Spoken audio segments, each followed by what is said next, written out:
صفحہ نمبر 87، پانچواں پارہ سورہ نساء۔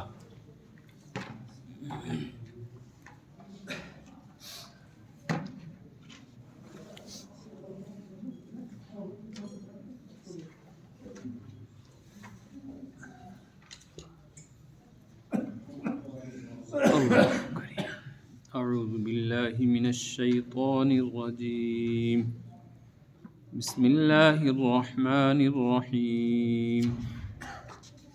ان اللہ لا یغفر ان یشرک به ویغفر ما دون ذلك لمن یشاء ومن یشرک باللہ فقد افترى اثما عظیما۔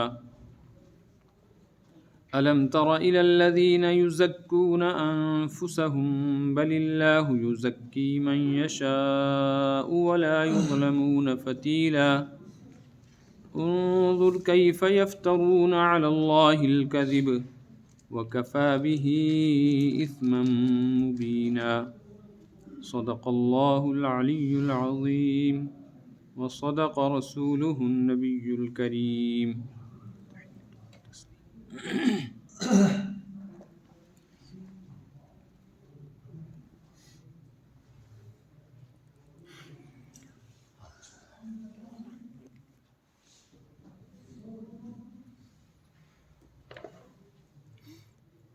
ان اللہ لا یغفر،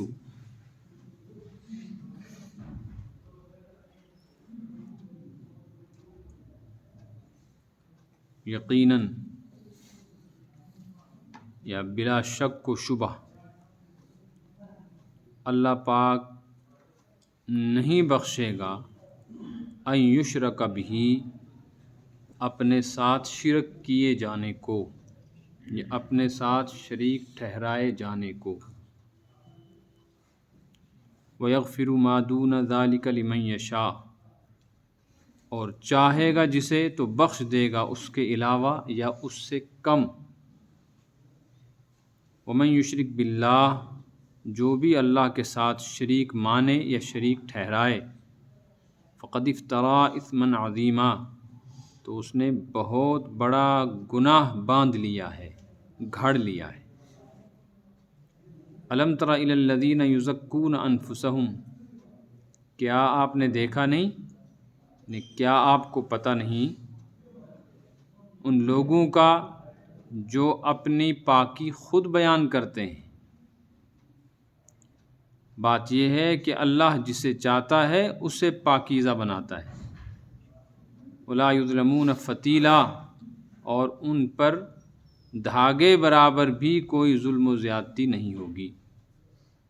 انظر کیف یفترون علی اللہ الکذب، دیکھیے کیسے اللہ پر جھوٹی بات کا الزام لگاتے ہیں، جھوٹی بات باندھتے ہیں۔ وکفیٰ بہ اثما مبینا، اور یہی بہت ہے کھلم کھلا گناہگار ہونے کے لیے۔ ان تین آیات میں ایک اہم ترین مضمون بیان کیا گیا ہے۔ اس کا خلاصہ یہ ہے کہ اللہ تبارک و تعالی نے یہ بات طے کر رکھی ہے، یہ اس کا فیصلہ ہے کہ گناہگار انسان کے گناہوں کو معاف کر دے گا جب وہ توبہ کر لے، اور اگر توبہ کیے بغیر کوئی مومن دنیا سے چلا جائے۔ آپ کو آواز آ رہی ہے؟ پھر پلو لگانے کی کوئی ضرورت نہیں، رہنے دیں، مائک نہ لگائیں۔ ایسے آواز آ رہی ہے نا صاحب؟ سبق کا مقصد ہے جو سبق میں بیٹھے ہیں ان کو بات سمجھ میں آئے۔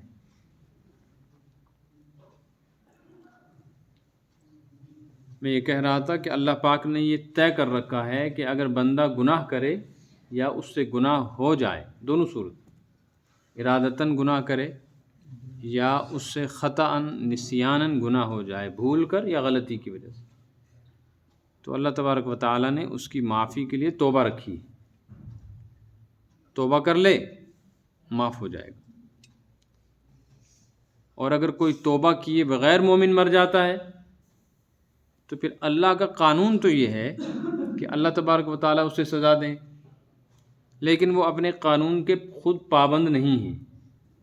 یہ ضروری نہیں کہ وہ ہر مجرم کو سزا ہی دے، اپنی قدرت کے اظہار کے لیے جسے چاہے گا بغیر توبہ کے معاف بھی کر دے گا۔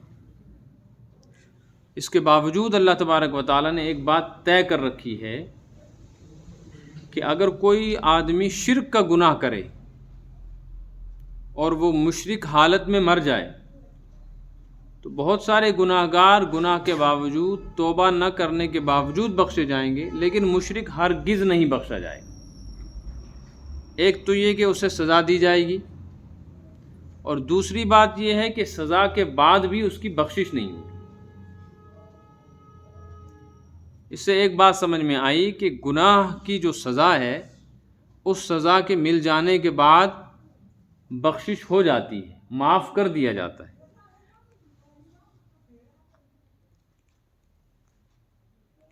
گناہ کر لینے کے بعد شریعت نے دو طرح کی سزائیں رکھی ہیں۔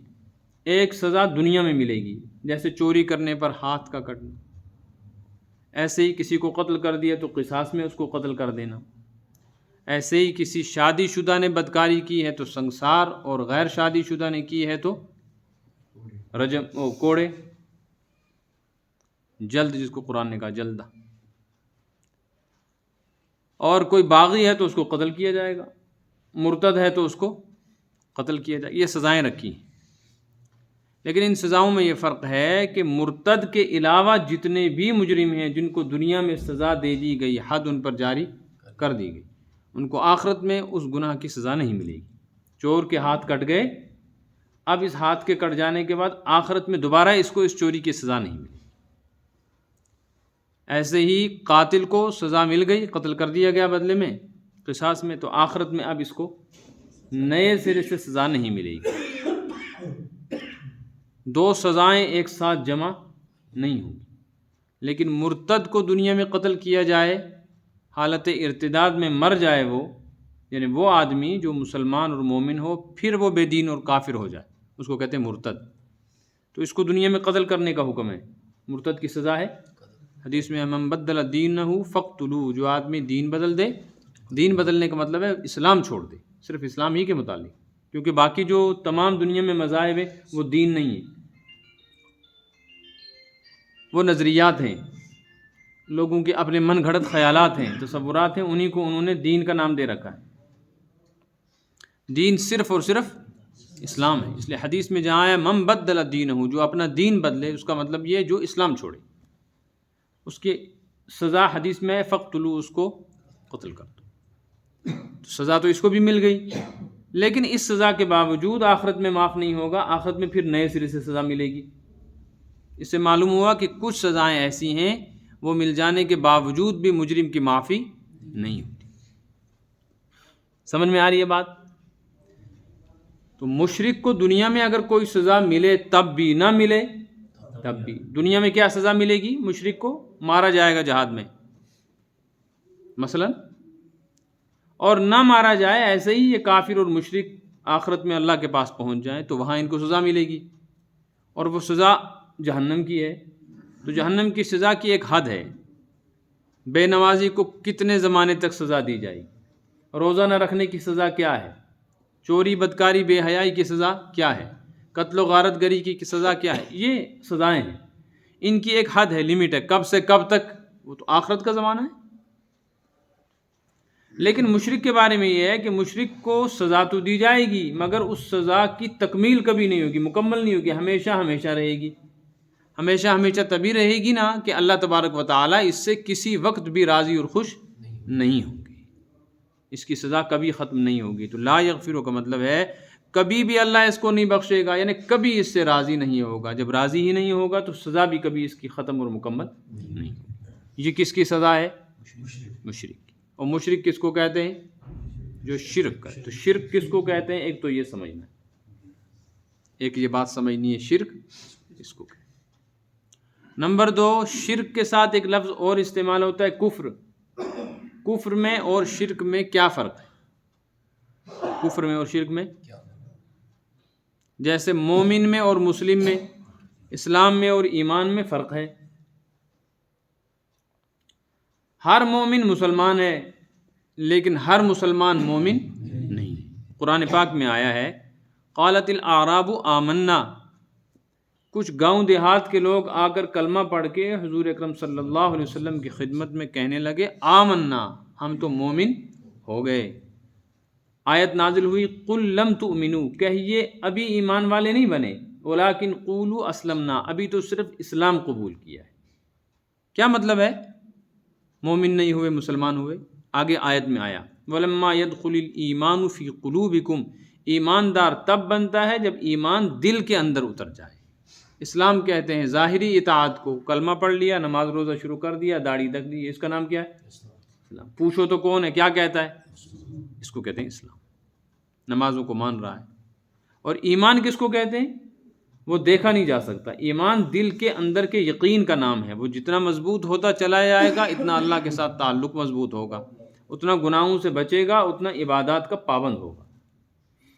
تو ایمان دیر سے پہنچتا ہے دل میں، اور اسلام فوراً قبول کر سکتا ہے۔ جیسے ایک کافر جس کو کچھ بھی پتہ نہیں، اسے یہ معلوم ہی نہیں پاکی کیا ہے، وضو کیا ہے، نماز کیا ہے، روزہ کیا ہے، حج کیا ہے، زکوٰۃ ہے، کچھ بھی معلوم نہیں، وہ اچانک آئے اور آ کر کہے میں مسلمان ہونا چاہتا ہوں، اس کو ہم کلمہ پڑھا دیں تو کیا بن جائے گا؟ مسلمان بن جائے گا۔ لیکن اس مسلمان بننے کے باوجود اس کو ہم مومن نہیں کہیں گے، اس لیے کہ ایمان کے جو تقاضے ہیں ان پر آدمی اسی وقت عمل کرے گا جب اس کو پورے دین کا پتہ بھی ہو، اور پھر ان پر ملنے والے اجر کا اور نہ کرنے پر سزا کا یقین بھی ہو، اور وہ یقین اس درجے کا ہو کہ برائی سے اس کو روک سکتا ہو اور نیکی کے کام پہ اس کو قائم رکھ سکتا ہو۔ ایسے ہی کفر کا اور شرک کا آپس میں ایک تعلق ہے، لیکن یہ دونوں بالکل ایک چیز۔ ہر مشرک کافر ہے، ہر مشرک، لیکن ہر کافر مشرک نہیں ہے۔ سمجھ میں آ رہا ہے؟ تو اب یہ سمجھنا ہے کفر کس کو کہتے ہیں، پھر یہ سمجھنا ہے شرک کس کو کہتے ہیں۔ تو پہلے کفر سمجھیں۔ کفر کہتے ہیں ضروریات دین میں سے کسی بھی ایک چیز کا انکار کر دینا۔ یاد رہیں گے الفاظ، سادہ کر کے بتا رہا ہوں۔ ضروریات دین، دین کی ضروری باتیں، ان میں سے کسی بھی ایک چیز کا انکار کر دینا، اس کو نہ ماننا، اس کو کہتے ہیں کفر۔ مثلا اللہ ہی کو نہیں مانتا، اللہ کو مانتا ہے، قرآن کو نہیں مانتا، قرآن کو مانتا ہے، نبی پاک صلی اللہ علیہ وسلم کو نہیں مانتا، حضور اکرم صلی اللہ علیہ وسلم کو مانتا ہے لیکن آخری نبی نہیں مانتا۔ یہ ضروریات دین ہیں، یہ دین کی بنیادی چیزیں ہیں، ان کو دل سے سچا ماننا، زبان سے ان کا اقرار کرنا مومن ہونے کے لیے ضروری ہے۔ یہ مطلب ہے ضروریات دین کا۔ ایسے ہی نماز کا انکار کر دے، روزے کا انکار کر دے کہ روزہ کوئی چیز نہیں ہے، نماز نہیں ہے، حج کوئی چیز نہیں ہے، باقی سب کو مانتا ہے، ایک چیز کا انکار کر رہا ہے، فرشتے کو نہیں مانتا۔ ایسے ہی موت کے بعد دوبارہ زندہ اٹھائے جانے کو، ایسے ہی قیامت کو، جنت و جہنم کو بالکل نہیں مانتا، تو ایسا آدمی کافر کہلائے، چاہے وہ ایمانیات سے تعلق رکھنے والی چیز ہوں، چاہے فرائض ہوں، چاہے حلال کو حرام سمجھتا ہو، حرام کو حلال سمجھتا ہو۔ لیکن اب یہ ایک سوال بھی میرے پاس آیا ہے، اگر اس بات کو سمجھ جائیں گے تو اس سوال کا جواب دینے کی ضرورت نہیں رہے گی۔ جو ضروریات دین ہے نا، وہ دو طرح کے، ضروریات دین دو طرح کی۔ ایک دین کی وہ بنیادی ضروری چیزیں ہیں جو قطعی ثبوت ہیں۔ قطعی ثبوت کا مطلب ہے ان کا قرآن سے صحیح ہونا، پایا جانا ثابت ہے، یا حدیث صحیح سے غیر معارض۔ غیر معارض کا مطلب ہے کبھی کبھی دو حدیثیں ایک دوسرے سے ٹکراتی ہیں، ایک حدیث میں کچھ ہے، ایک حدیث میں۔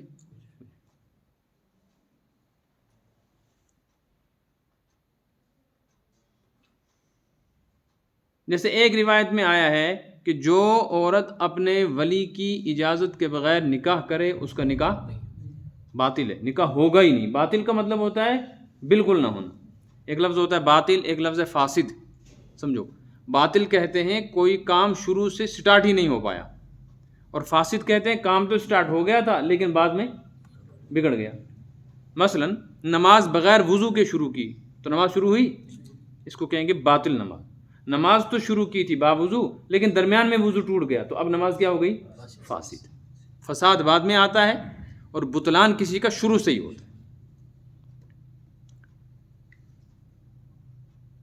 تو میں یہ کہہ رہا تھا جو چیزیں قرآن اور حدیث سے اس طرح ثابت ہوں کہ ان کا ثابت ہونا قطعی ثبوت ہو، وہ قرآن کی کسی آیت سے صراحت کے ساتھ ثابت ہوں یا کسی ایسی حدیث سے ثابت ہوں جو دو آپس میں ٹکرانے والی نہ ہوں، تو اس کو کہتے ہیں قطعی ثبوت، یعنی یہ چیز ایسی ہے جو قطعی طور پر ثابت ہے۔ اور جو چیزیں ایسی ہوتی ہیں کہ حدیث سے ثابت ہیں لیکن قطعی ثبوت نہیں ہیں، یعنی وہ حدیثیں ایسی ہیں آپس میں ٹکرا رہی ہیں، کسی حدیث سے کچھ سمجھ میں آ رہا ہے، کسی سے کچھ سمجھ میں آ رہا ہے، لیکن کرنے کا حکم ہے۔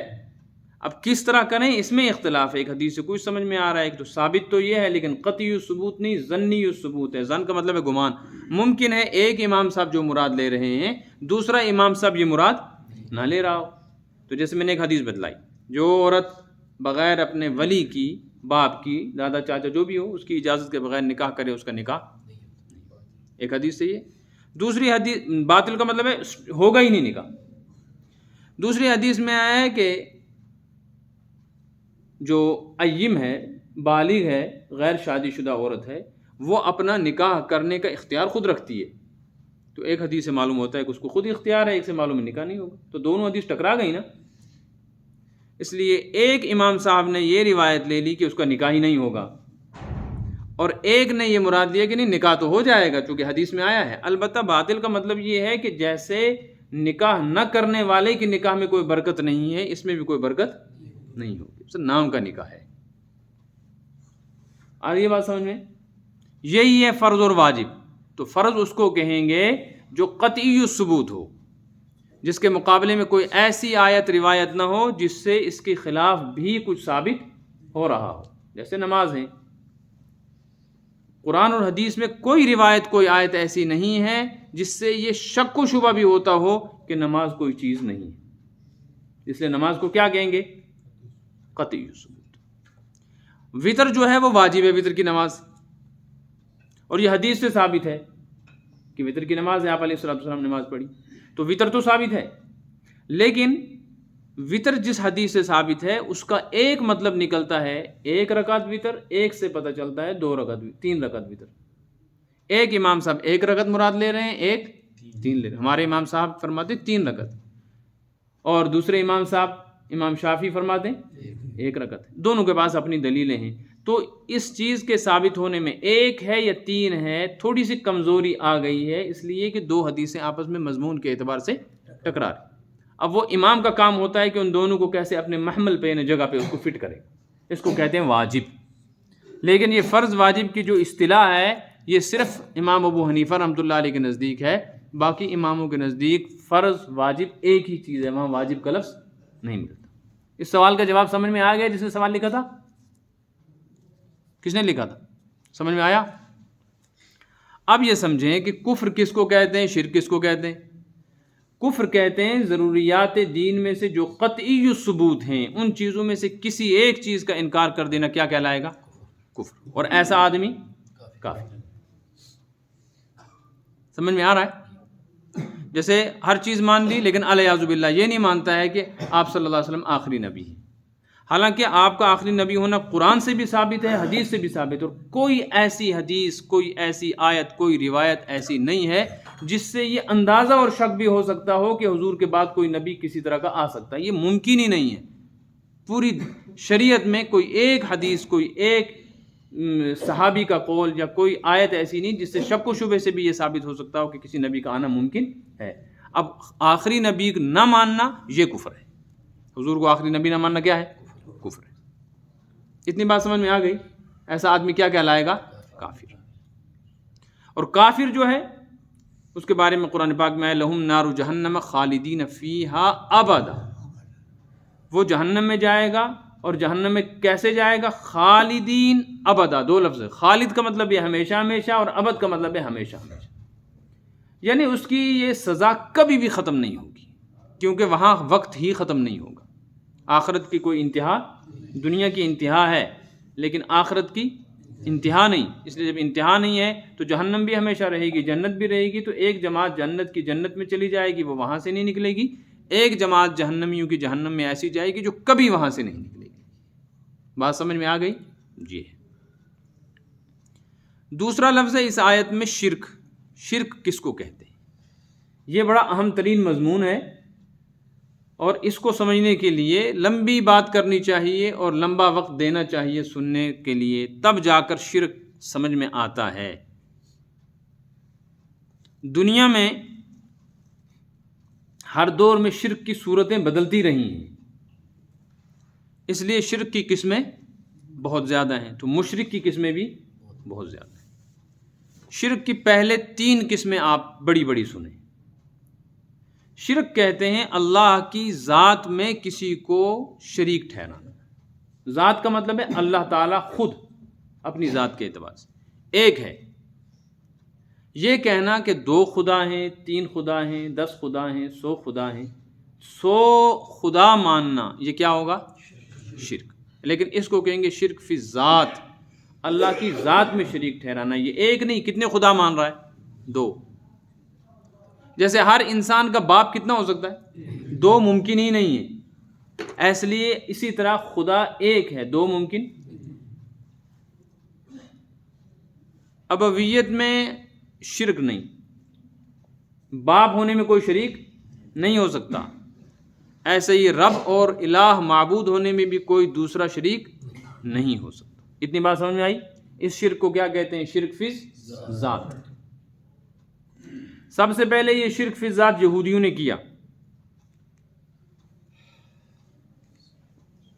یہودیوں نے حضرت عزیر علیہ السلام کو اللہ کا بیٹا مانا، اور اس کے بعد بڑا شرک عیسائیوں نے کیا. انہوں نے حضرت عیسیٰ علیہ السلام کو اللہ کا بیٹا مانا. تو باپ بیٹے میں کیا فرق ہوتا ہے؟ نام کا فرق. دونوں کا خون ایک، دونوں کا خاندان ایک، قبیلہ ایک، جسم ایک، روح ایک ان کی. تو ایک دوسرے کی نسل ہے نا، ایک دوسرے میں سے نکلے ہیں. باپ کسے نکلتا ہے؟ دادا سے. اور بیٹا کسے نکلتا ہے؟ باپ سے. تو جب حضرت عزیر کو یہودیوں نے اور حضرت عیسیٰ کو عیسائیوں نے اللہ کا بیٹا کہا، تو اس کا مطلب ہے انہوں نے کتنے خدا مانے؟ 2. شرک فی ذات سب سے پہلے کس نے کیا؟ یہودیوں نے، اور پھر عیسائی. بات سمجھ میں آئی؟ یہ شرک کی بدترین قسم ہے، اور کوئی مسلمان کبھی بھی اس شرک میں مبتلا نہیں ہوا ہے. اس قسم کے شرک میں کبھی کوئی مسلمان مبتلا نہیں. شرک کی دوسری قسم ہے شرک فی صفات. جو اللہ کے کام ہیں ان کاموں میں کسی کو اللہ کا شریک ٹھہرانا، یہ شرک کی دوسری بڑی قسم ہے. شرک فی ذات کے بعد شرک فی صفات. ایسے بہت ساری قسمیں ہیں، میں آپ کو ایسے سمجھا رہا ہوں اوپر سے نیچے کی طرف موٹے موٹے، تاکہ ضروری چیزیں سمجھ میں آ جائیں. نقشہ بنائیں گے آپ تو آپ لکھیں گے شرک کی ایک قسم ہے شرک فی ذات، یعنی 2 3 4 خدا ماننا. اور نمبر 2 شرک فی صفات. شرک فی صفات بھی ہمیشہ سے رہا ہے، اور شرک فی صفات کی کئی قسمیں ہیں. پہلی قسم ہے شرک فی صفات کی جو غیر مسلم کرتے ہیں. میں نے بتایا نا شرک کی 3 بڑی قسمیں ہیں. ایک شرک فی ذات، ذہن میں رہا. نمبر 2 شرک فی صفات. تو شرک فی صفات کی 2 قسمیں ہیں. ایک قسم وہ ہے جو صرف غیر مسلموں کے ہاں پائی جاتی ہے، اور دوسری قسم وہ ہے جو ایمان والوں کے ہاں بھی پائی جاتی ہے. تو یہ 3 قسمیں ہو گئی. غیر مسلموں کے ہاں شرک فی صفات کیا ہے؟ مثلا اللہ کو پوجتے ہیں تو بتوں کو بھی پوجتے ہیں. اللہ کو پوجتے ہیں تو آگ کو بھی پوجتے ہیں. اللہ کو خدا مانتے ہیں اور سمجھتے ہیں کہ اس کے اندر کچھ طاقت و قوت ہے، تو ایسے ہی سورج کو بھی سمجھتے ہیں کہ اس کے اندر قوت و طاقت ہے، دنیا کو روشنی دیتا ہے سورج، اور اس کی وجہ سے فصل تیار ہوتی ہے. لہٰذا اس کو بھی کچھ نہ کچھ درجہ حاصل ہے. جو کام اللہ کرتا ہے وہ سورج بھی کرتا ہے، وہ آگ بھی کرتی ہے. کوئی درختوں کو پوج رہا ہے اس مسلمانوں کے علاوہ، جیسے مکہ کے مشرک پوجتے تھے. تو یہ شرک کی ایک قسم ہے جس کو کہتے ہیں شرک فی صفات، اور یہ صرف کس کے ہاں پائی جاتی ہے؟ کوئی مسلمان بت کو سجدہ نہیں کر سکتا، چاہے کتنا ہی گیا گزرا کیوں نہ ہو. شرک فی صفات کی دوسری قسم ہے جو کافر اور مومن دونوں کے ہاں پائی جاتی ہے، اور اس شرک فی صفات کی جو تیسری قسم مومن اور کافر دونوں کے ہاں پائی جاتی ہے، اس کی 20 اقسام ہیں۔ پھر آپ نمبر 1 شرک فی الاختیار، کہ جو اختیار اللہ کے پاس ہے، یہ اختیار اللہ تعالیٰ نے اپنے مخلوق میں سے، نبیوں، رسولوں یا عام بندوں میں سے کسی اور کو بھی دے رکھا ہے۔ یہ کافروں کا بھی عقیدہ ہے، ان کے ہاں بھی یہ صورت پائی جاتی ہے، اور مسلمانوں کے ہاں بھی یہ نظریہ ہے۔ بہت سارے مسلمان یہ سمجھتے ہیں کہ جیسے کاموں کا بنانا اور بگاڑنا، نفع اور نقصان، کامیابی اور ناکامی، اولاد کا دینا یا نہ دینا، کاروبار کا بند کر دینا یا کاروبار کا چلا دینا، مسائل کو حل کرنا، جیسے اللہ کے اختیار میں ہے، ایسے ہی کچھ نہ کچھ اختیار اللہ تعالیٰ نے اپنے بندوں کو، اپنی مخلوق کو بھی دے رکھا ہے۔ پھر اپنے نظریے کے اعتبار سے کسی نے کسی نبی کو، کسی ولی کو، کسی زندہ کو، کسی مردہ کو، کسی پیر کو، کسی بزرگ کو، کسی قبر کو مان رکھا ہے کہ یہ بھی صاحب اختیار ہے۔ سمجھ میں آ رہی ہے بات؟ نازک مضمون ہے، اس لیے میں ایسے سمجھا رہا ہوں تاکہ سمجھ میں آئے۔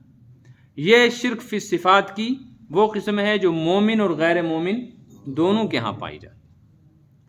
نمبر 2 شرک فی العلم۔ شرک فی العلم کا مطلب ہے کہ اللہ تعالیٰ غائب اور حاضر، غائب کا مطلب ہے جو ہماری نظروں سے اوجھل ہے، اللہ کے لیے کوئی چیز غائب۔ جب یہ کہا جاتا ہے نا اللہ عالم الغیب ہے، علام الغیوب ہے، تو اس کا مطلب یہ نہیں ہے کہ اللہ کے لیے جو چیزیں غائب ہیں، اللہ کے لیے تو کچھ غائب ہے ہی نہیں۔ عالم الغیب والشہادہ جہاں قرآن پاک میں آیا ہے، وہاں اس کا مطلب ہے جو چیزیں انسان کی نظر کی رسائی میں ہیں وہ بھی، اور جو انسان کے ذہن اور اس کی نظر سے غائب ہیں وہ بھی اللہ کے لیے غائب نہیں ہے، وہ ان کو جانتا ہے۔ تو اس کو کہتے ہیں شرک فی العلم، کہ جو علم غیب اللہ کو حاصل ہے، یہ علم غیب اللہ کے سوا کسی اور کو، نبی کو، رسول کو، کسی ولی کو، کسی پیر فقیر کو، کسی دیوی دیوتا کو حاصل ہے۔ کہ جیسے اللہ کو پتہ ہے کہ کل کیا ہونے والا ہے، پیر صاحب بھی چاہے اپنی محنت سے یا اپنے علم سے، اختیار سے، کوشش سے، وہ بھی جانتا ہے۔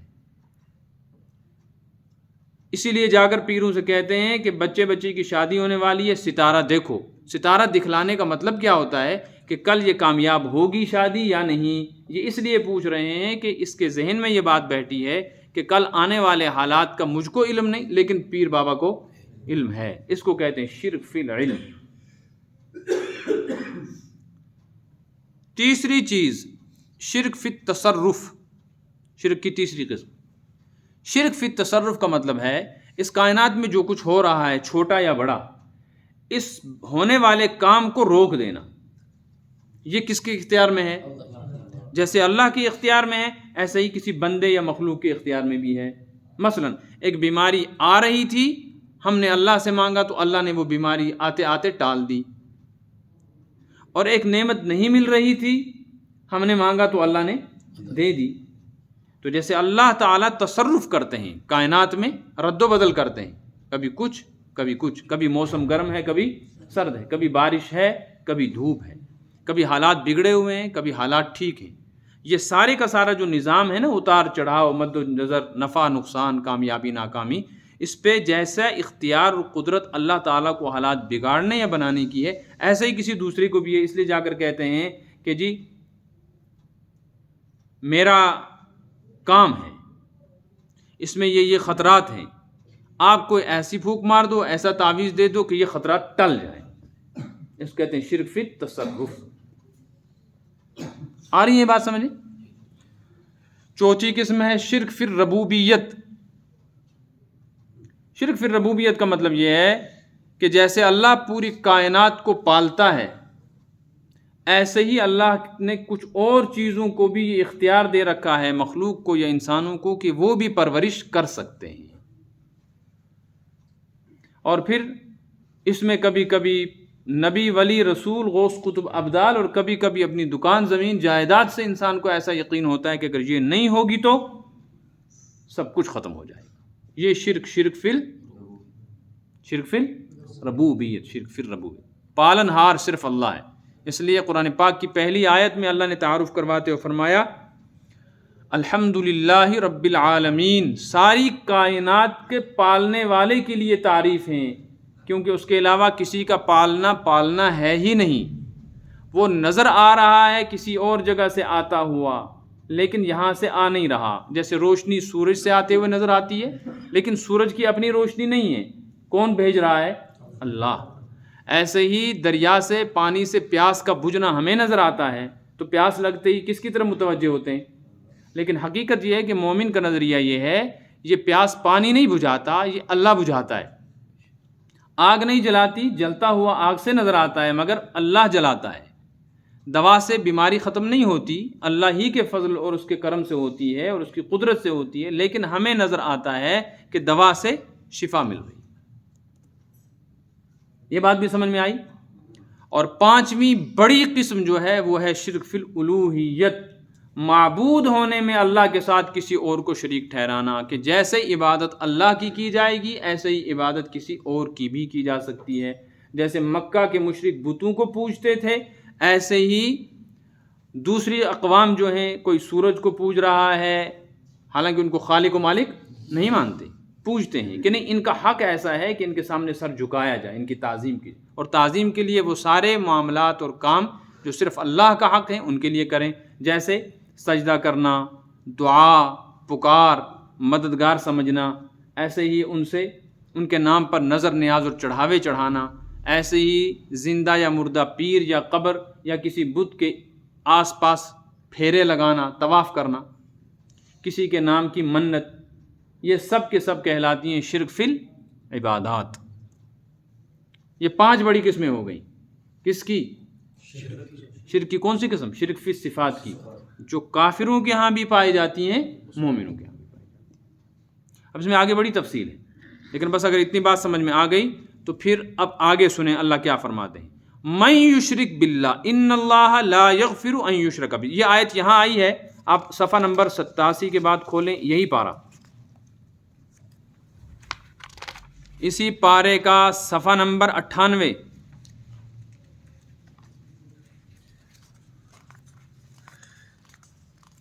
ورق پلٹیں، جہاں رکوع ختم ہو رہا ہے نظر آئی آیت ان اللہ لا یغفر. دھیان ہے نا سب کا ادھر؟ ان اللہ لا یغفر ان یشرک بہ ویغفر ما دون ذلک لمن یشاء ومن یشرک باللہ فقد ضل ضلالا بعیدا. یہ آیت اور وہ آیت بالکل ایک جیسی ہے، صرف وہاں ہے فقد افترا اثما مبینا اور یہاں ہے فقد ضل ضلالا بعیدا، قد افترا اثما عظیما. بس یہ فرق ہے، 2 جگہ آئی آیت. تو یہیں اس کی تفسیر ترجمہ سمجھ لیں تاکہ وہاں پھر دوبارہ سے یہ تقریر نہ کرنی پڑے.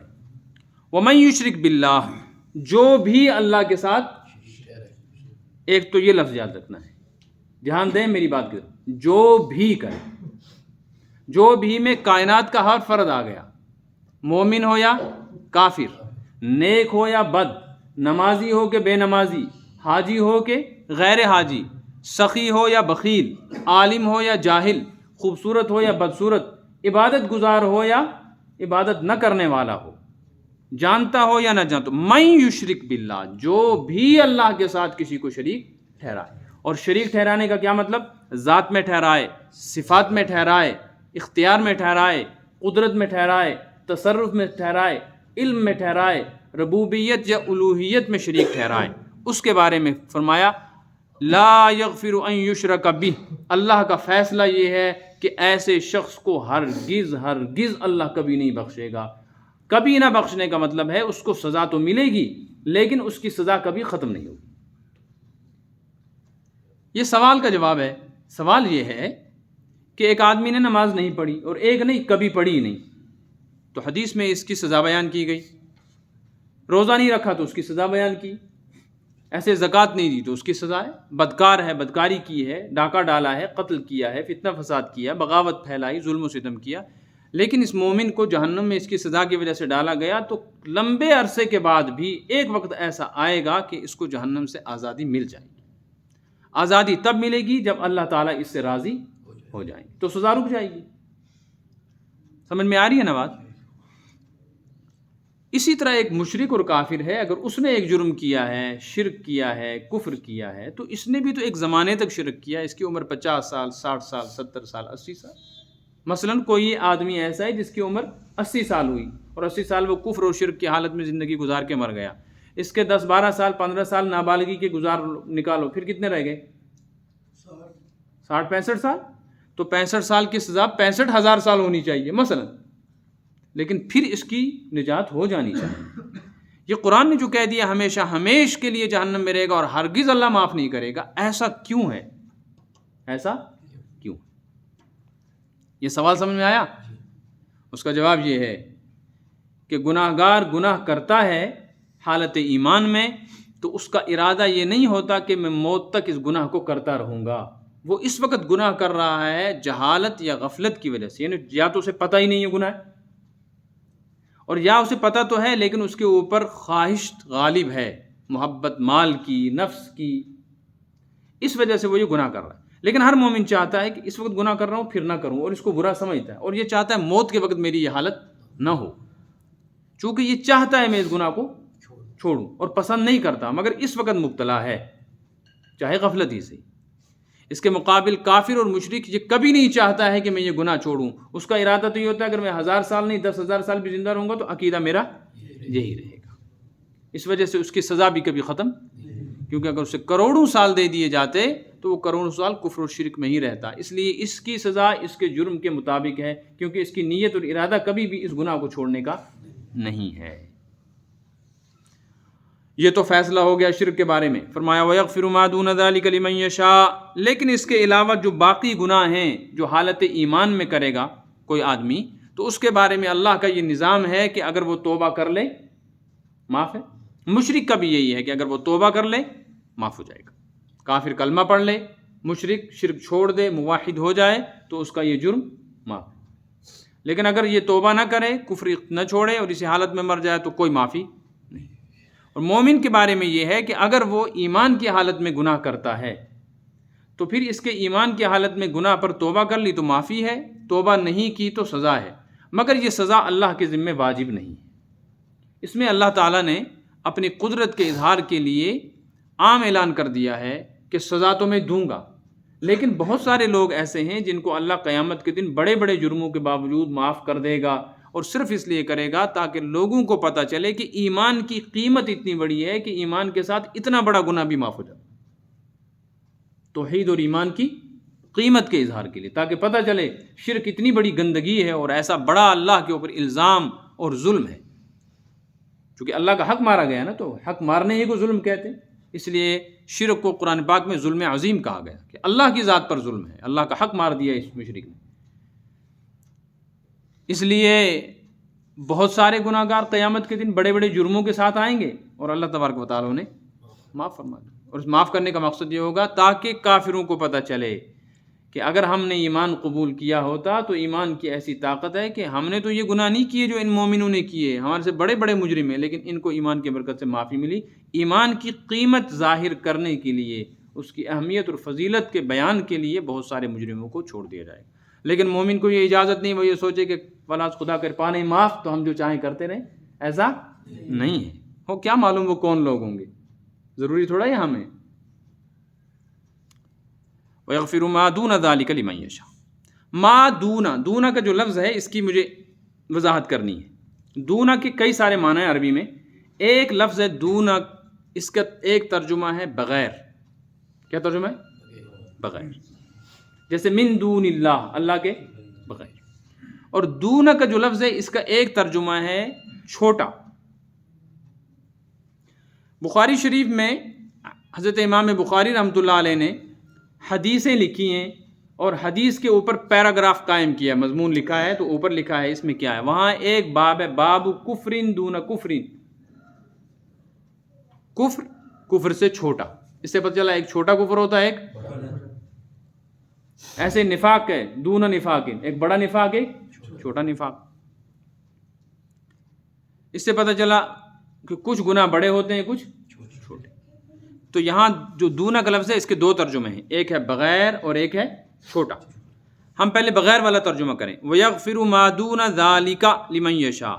اللہ اس کے بغیر یعنی شرک کے بغیر جو گناہ ہیں ان کو چاہے گا تو معاف کر. لمن یشاء، جس کے بارے میں اللہ چاہے اس کو معاف. تو یہ کچھ پتہ نہیں کس کے بارے میں اللہ نے چاہا، اس لیے ہمیں تو ڈرتے رہنا چاہیے اور توبہ کرتے رہنا. یہ ترجمہ کب ہے؟ جب دونہ کا ترجمہ کریں ہم بغیر. کچھ سمجھ میں بھی آ رہی ہے بات؟ نہیں. یہ نہیں ابو جہل کو بات سمجھ میں آئی، ابو لہب کو یہ بات سمجھ میں نہیں آئی جب نبی کریم صلی اللہ علیہ وسلم نے 13 سال سمجھایا. ہمیں کیسے جلدی جلدی سمجھ میں آ جائے گی؟ اس لیے بہت ہوشیاری کے ساتھ یہ سبق سمجھنا ہے. مسائل سمجھنے تو آسان ہوتے ہیں، عقائد سمجھنے بہت مشکل ہوتے ہیں.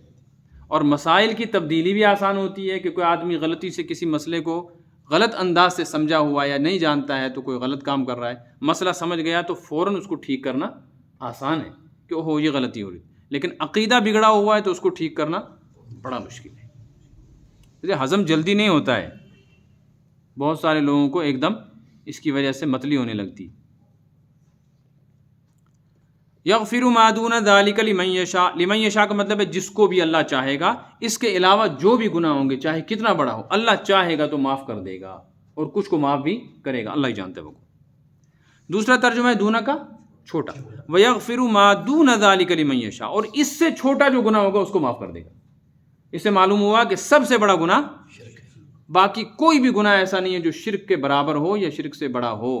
قتل ہو، زنا ہو، بغاوت ہو، ظلم و ستم ہو، لوٹ مار ہو، کچھ بھی ہو، وہ سارے کے سارے گناہ شرک اور کفر سے چھوٹے ہی ہیں. تو سب سے بڑا گناہ گار کون ہوا؟ شرک اور مشرک. کفر اور شرک سب سے بڑا گناہ، کافر اور مشرک سب سے بڑے گناہ. آ گیا سمجھ میں آیا مضمون؟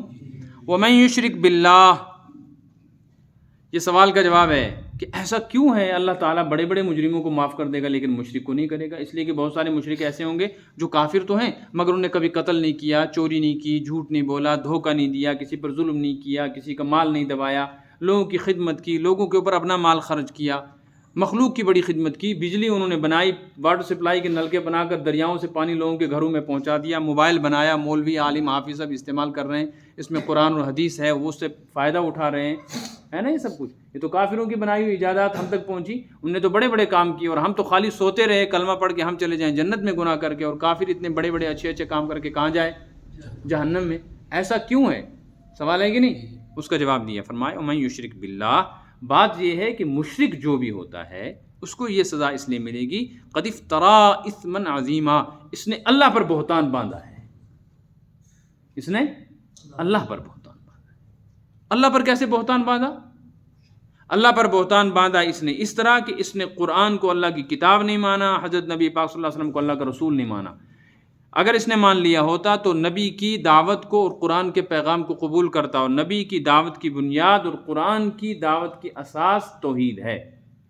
جب یہ موحد نہیں مشرک ہے تو گویا اس نے اللہ کا تو انکار کیا ہی تھا، اللہ کے ساتھ تمام نبیوں کا انکار کر دیا، ان کی دعوت کا انکار کیا، ان کو جھوٹا کہا. وہ تو کہہ رہے ہیں ہم نبی ہیں، یہ ان کو جھٹلا رہا ہے. اللہ کی کتابوں کا انکار کر رہا ہے تو یہ کتابوں کو جھٹلا رہا ہے.